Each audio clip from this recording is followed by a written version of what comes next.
What is money? To most of us, it's a simple tool. It's the paper in our wallets, the numbers on a screen, a promise of value we can exchange for food, shelter, and security.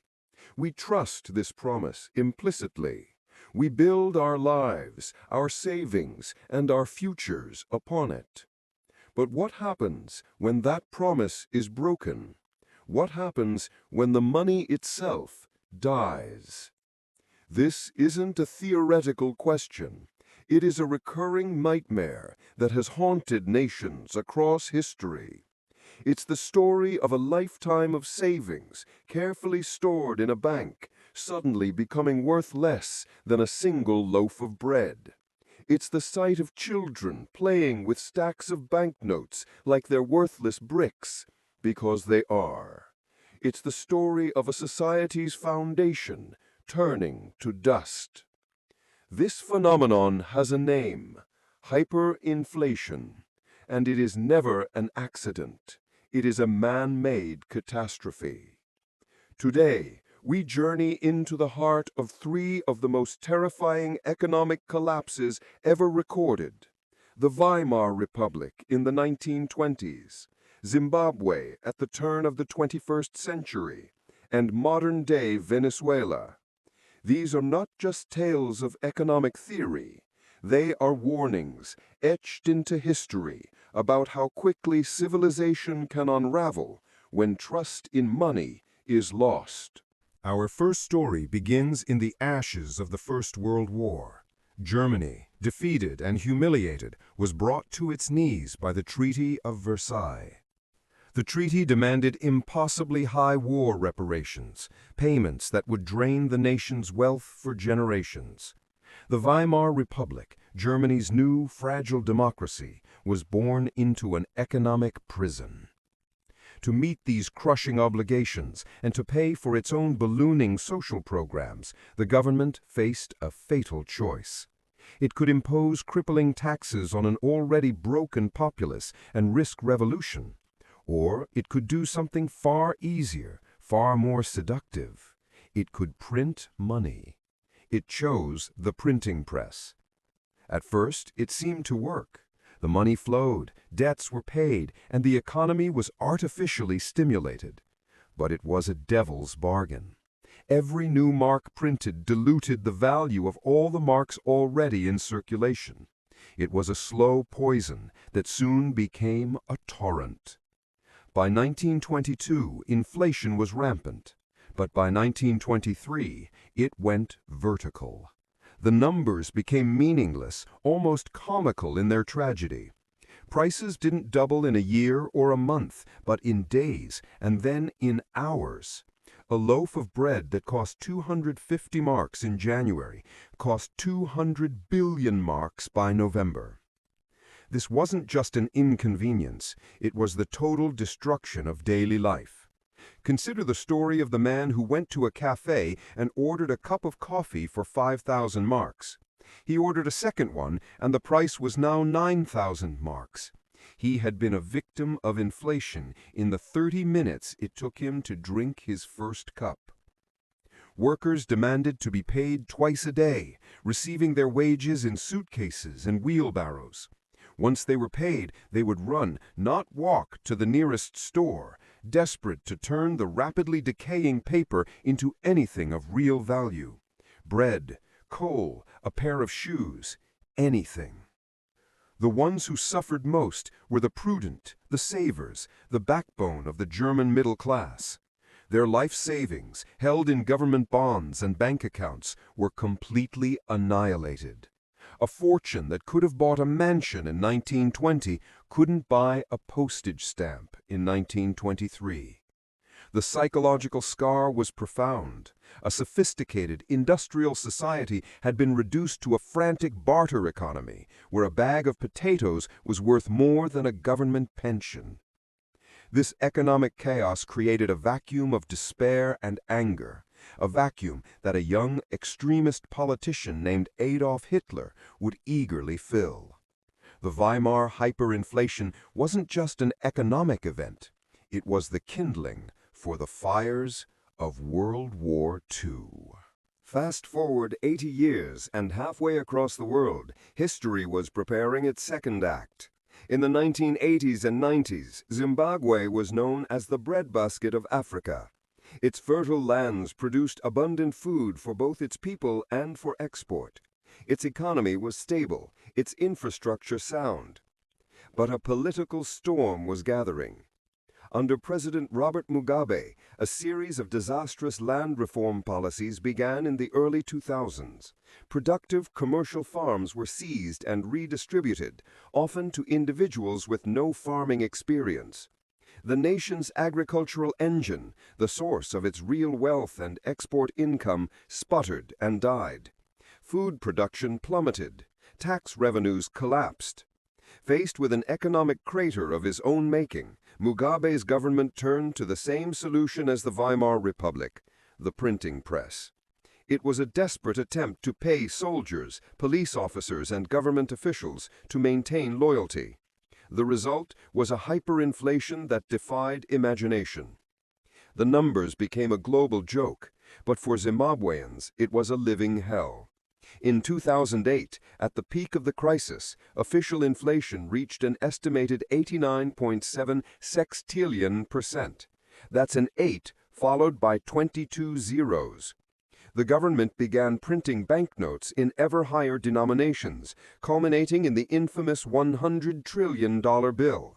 This note, barely enough to buy a few eggs at its time of issue, is now a collector's item, a dark souvenir of a nation's ruin. The reality on the ground was stark. A school teacher's entire monthly salary couldn't cover the bus fare for a single trip to work.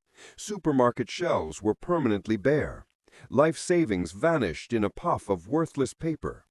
People with assets like a house or a car were asset-rich but cash-destitute. They couldn't afford to buy food. The very fabric of society dissolved.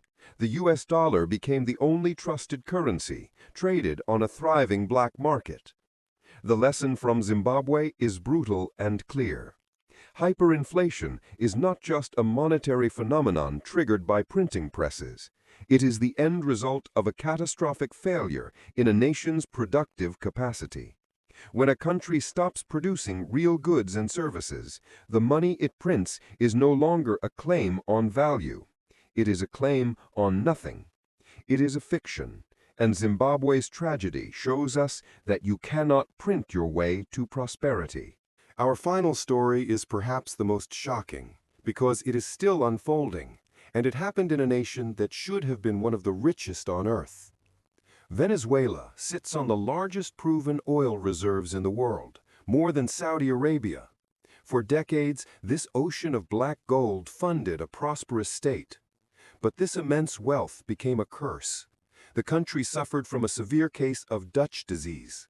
It became so dependent on oil exports that it failed to develop any other sector of its economy. Under the socialist governments of Hugo Chavez and later Nicolas Maduro, the state seized private industries, imposed strict price controls, and spent oil money with abandon. Corruption became endemic. This fragile model worked as long as oil prices were high. But in 2014, the global price of oil crashed. Venezuela's main source of income was cut by more than half, almost overnight. The government, unwilling to implement painful but necessary reforms, faced a massive budget deficit. And like Germany and Zimbabwe before it, it turned to the printing press. The government began printing astronomical sums of the national currency, the bolivar, to paper over the cracks. The result was a hyperinflationary spiral that has caused one of the worst humanitarian crises in modern history. The bolivar became so worthless that the government has repeatedly redenominated it, lopping off zeros in a futile attempt to tame the beast. First, 3 zeros were removed, then 5 more, then another 6. In total, 14 zeros have been cut from the currency, yet the collapse continues. For the Venezuelan people, the consequences have been apocalyptic. Mass shortages of food, medicine, and basic goods are the norm. Malnutrition is widespread, leading to what locals grimly call the Maduro diet. A powerful anecdote from this era is that of families trading precious heirlooms like a grandmother's gold wedding ring, not for a car or a house, but for a single bag of rice and some flour. Over 7 million people, more than 20% of the population, have fled the country, creating the largest refugee crisis in the Western Hemisphere. The nation's wealth, its infrastructure, and its social fabric have been utterly destroyed. Venezuela's collapse teaches us the final, chilling lesson. Even infinite natural resources cannot save a country from the consequences of disastrous economic policy. Price controls create scarcity. Nationalizing industries destroys production. And when faced with the consequences, the siren song of the printing press leads only to ruin. 3 stories, 3 nations, 3 different eras. Germany, a defeated industrial power. Zimbabwe, a struggling agricultural state. Venezuela, a corrupt oil giant. Yet, their paths all led to the same abyss. The patterns are universal and undeniable. First, a severe shock to a nation's productive capacity, be it war reparations, failed land reform, or a commodity price crash.